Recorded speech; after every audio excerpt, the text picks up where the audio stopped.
Bienvenue sur Tech sans stress. Ici, on explique, on décortique, mais au finish, on apprend tous ensemble. Aujourd'hui, je vous explique le montage d'Arlington. Le montage d'Arlington est constitué de deux transistors bipolaires. Lorsque nous faisons la structure interne, nous remarquons ces deux cas PNP ou NPN. Ce même transistor peut se présenter sous cette forme, sous forme d'un boîtier déjà tout près et les deux transistors bipolaires sont inclus dans ce boîtier. Nous allons expliquer le montage d'Arlington par un petit exercice que nous allons prendre un exemple sur le NPN. Dans ce cas, on donne le gain du premier transistor, le gain du deuxième transistor, le courant de base du premier transistor. On nous demande de calculer IC1, IE1, IB2, IC2, IC. On va se servir de cet exercice pour pouvoir expliquer un peu comment fonctionne le Darlington.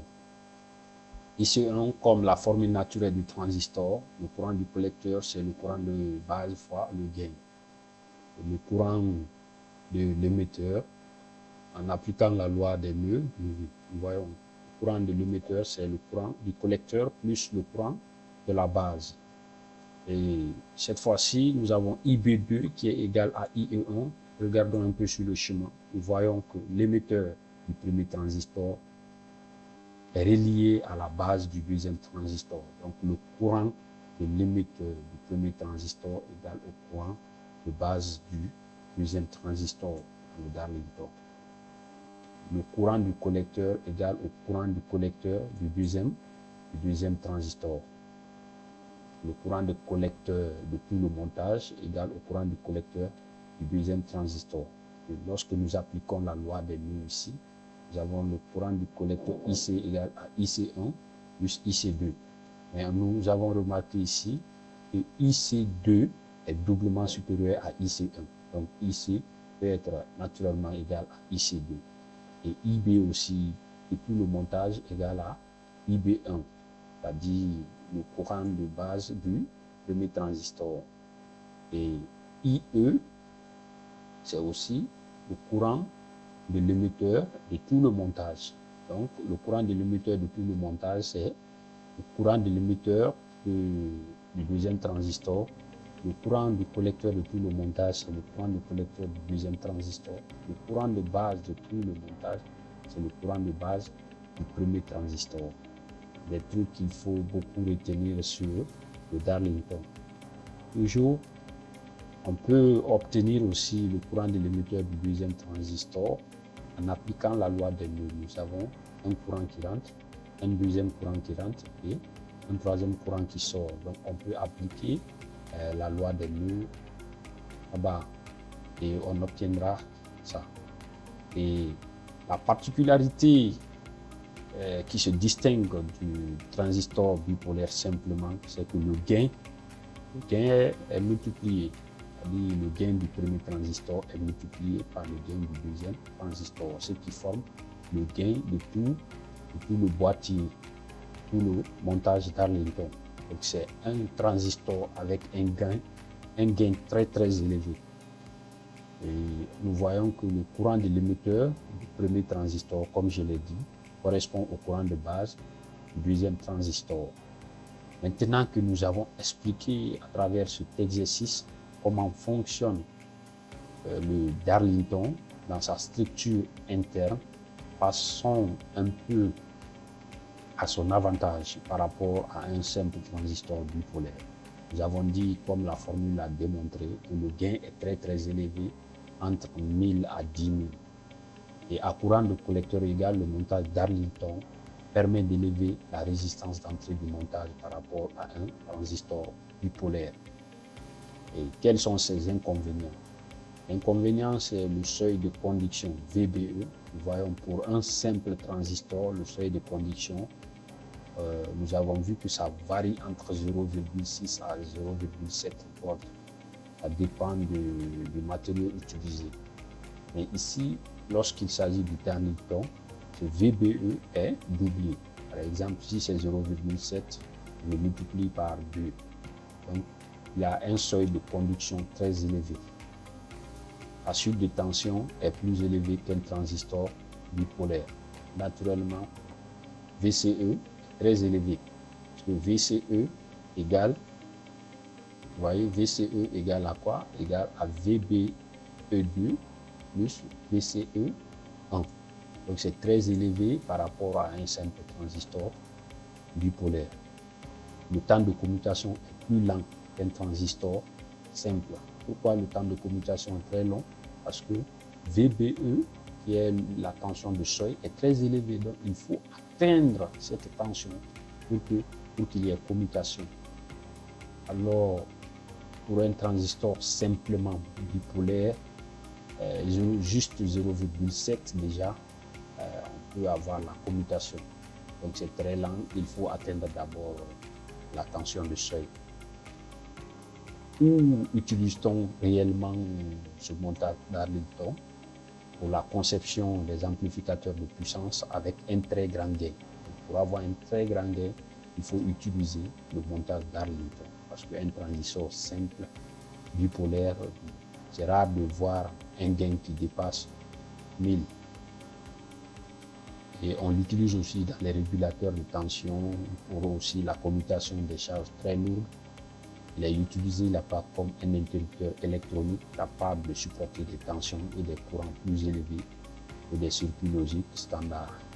Donc, le montage d'Arlington est très important dans l'électronique de puissance.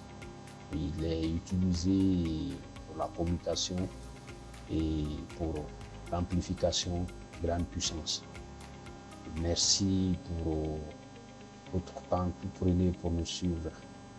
On va un peu expliquer dans la pratique comment ça se passe à travers un simulateur. Nous allons très bien comprendre comment fonctionne le Darlington. Donc vous suivez après avec moi. Comme vous le voyez, j'ai fait un montage Darlington avec un transistor simple bipolaire pour pouvoir faire la différence entre les deux. Pourquoi choisir le Darlington? Pourquoi choisir un transistor simple bipolaire? Par exemple, ici, j'ai pris la même tension à la base, 2 volts. J'ai mis un potentiomètre avec une même résistance. Ici, on a 1000K, ici aussi 1000K. Et qu'est-ce qu'on remarque? On remarque avec la même résistance à la base, la même tension, on voit que déjà avec le Darlington, la LED s'allume. Mais avec le transistor bipolaire simple, la LED est toujours éteinte. Pourquoi? Parce que le courant de base n'est pas nécessaire, est trop petit pour pouvoir commuter le transistor afin d'allumer la LED. Mais déjà ici, à travers un petit courant, déjà la LED est allumée. Pourquoi? Parce que le courant, il y a une très grande amplification. Le petit courant est amplifié. Et nous remarquons quoi? J'ai mis un voltmètre entre la base du premier transistor et la masse. Qu'est-ce qu'on remarque? Le voltmètre affiche une tension qui est là. Cette tension, c'est quoi? C'est VBE1 plus VBE2. Donc VBE1 plus VBE2, on a déjà 1,67, ce qui correspond, lorsqu'on sensibilise, on peut trouver 1,2. Donc déjà, vous voyez que VBE est très élevé. Donc, lorsque nous venons ici, VBE, pour un transistor bipolaire simple, nous avons vu VBE 544,725 millivolts. Donc, pourquoi la LED ne s'allume pas? Parce que VBE n'a pas atteint le seuil. Le seuil ici, c'est 0,7. Vous avez vu, à tension égale, à résistance de base égale. Ici, le seuil n'est pas atteint. Mais ici, le seuil est déjà atteint. C'est pourquoi la LED s'allume. Vous voyez un peu l'importance d'utiliser le Darlington. Le Darlington avec un petit courant, déjà il y a une très grande amplification et la LED s'allume. J'ai placé ampèremètres entre l'entrée pour voir quel courant entre. Ici, déjà, vous voyez, il y a 833,893 nanoampères. Presque un courant presque négligeable, un petit courant. Et malgré ce petit courant, il y a commutation et regardez, la LED s'allume et on voit à la sortie un courant de 5,5 milliampères. Donc de nanoampères, si on a milliampères. Donc ça veut dire qu'il y a eu amplification et nous voyons le seuil qui est là. Donc regardez, j'ai mis aussi un voltmètre entre le collecteur et la masse pour pouvoir voir réellement VCSAT. On voit VCSAT qui est 2,723 volts. Maintenant, on va essayer d'augmenter un peu la tension au niveau du transistor simplement, du simple transistor bipolaire. Par exemple, je prends 22 volts. Qu'est-ce que j'ai à faire? Vous voyez déjà, la LED s'allume. Je vais toujours augmenter. 200, vous avez vu? Quand j'augmente, plus la LED va briller. Vous voyez, LED brille.